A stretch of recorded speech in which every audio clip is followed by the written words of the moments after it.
តើអ្នកដឹងទេថាថ្មពិលគ្រឿងអេឡិចត្រូនិកចាស់ៗបន្ទាប់ពីអ្នកប្រើប្រាស់រួចនឹងទៅទីណាភាគច្រើនត្រូវបានបោះចោលទៅក្នុងធុងសំរាមសាធារណៈទៅលើដីទៅលើប្រឡាយទឹកដែលសារធាតុពុលទាំងអស់នោះធ្វើឲ្យប៉ះពាល់ដល់បរិស្ថានជាខ្លាំង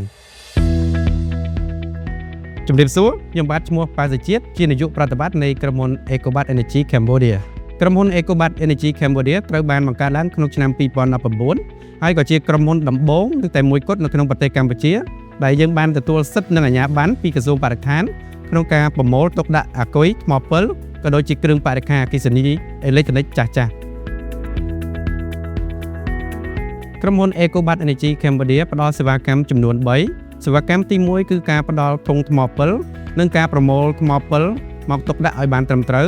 សេវាកម្មទី2គឺការប្រមូលកាកសំណល់គ្រឿងបរិក្ខារអគ្គិសនីអេឡិចត្រូនិកចាស់ៗដែលមានដូចជា laptop ម៉ាស៊ីនត្រជាក់ទូទឹកកកយកមកបំបែកហើយគ្រឿងណាដែលអាចប្រើប្រាស់បានយើងនឹងយកប្រើប្រាស់បន្តសេវាកម្មទី3គឺការជួសជុលទៅលើអាគុយសំណល់អាស៊ីតដែលមានដូចជាអាគុយ forklift ដើម្បីឲ្យប្រើប្រាស់បានយូរជាងមុនក្រៅពីនោះយើងមានសេវាកម្មជួសជុលទៅលើគ្រឿងបរិក្ខារអគ្គិសនីប្រចាំថ្ងៃដូចគ្នា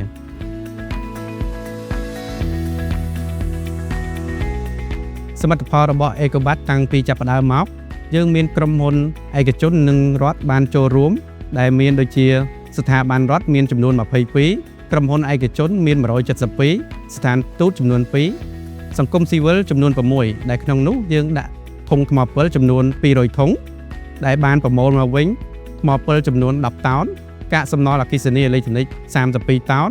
និងអាគុយលីតអាស៊ីតចំនួន32តោនដោយសារតែអង្គការ PSE ឬក៏អង្គការភាពញៀមនៃកុមារជ្រើសរើសក្រុមហ៊ុន Ecobat ដើម្បីឲ្យមកតម្លើងធុងថ្មពិលនៅទីនេះគឺឆ្លើយតបទៅលើការបំពុលដីហើយនិងបំពុលទឹកវាមួយផ្នែកទៀតគឺជាអត្តពលការសាយភាយទៅលើសុខភាពរបស់សិស្សានុសិស្សក៏ដូចជាបុគ្គលិកនៅទីនោះក្នុង PSE ទាំងនោះក្រុមហ៊ុន Ecobat ជាក្រុមហ៊ុនមួយដែលទី1គាត់ទទួលលិខិតអនុញ្ញាតពីក្រសួងបរិស្ថានទី2គាត់មានគេថាចុះអនុសារណៈជាមួយក្រសួងបរិស្ថានពាក់ព័ន្ធទៅនឹងការប្រមូលបរិក្ខារអគ្គិសនីនេះហើយដូច្នេះការ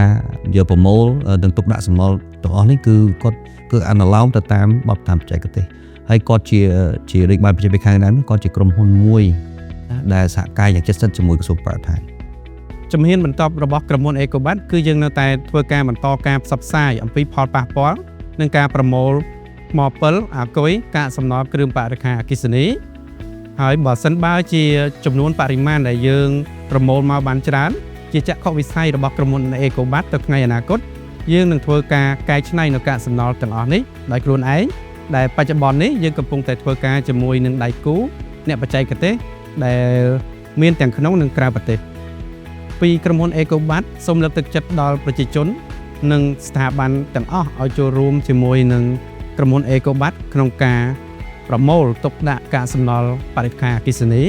ដើម្បីកាត់បន្ថយផលប៉ះពាល់ដល់បរិស្ថានក៏ដូចជាផលប៉ះពាល់ដល់សុខភាពខ្លួនអ្នកផ្ទាល់គ្រួសារអ្នកជុំវិញរស់នៅក៏ដូចជាប្រទេសជាតិយើងទាំងមូល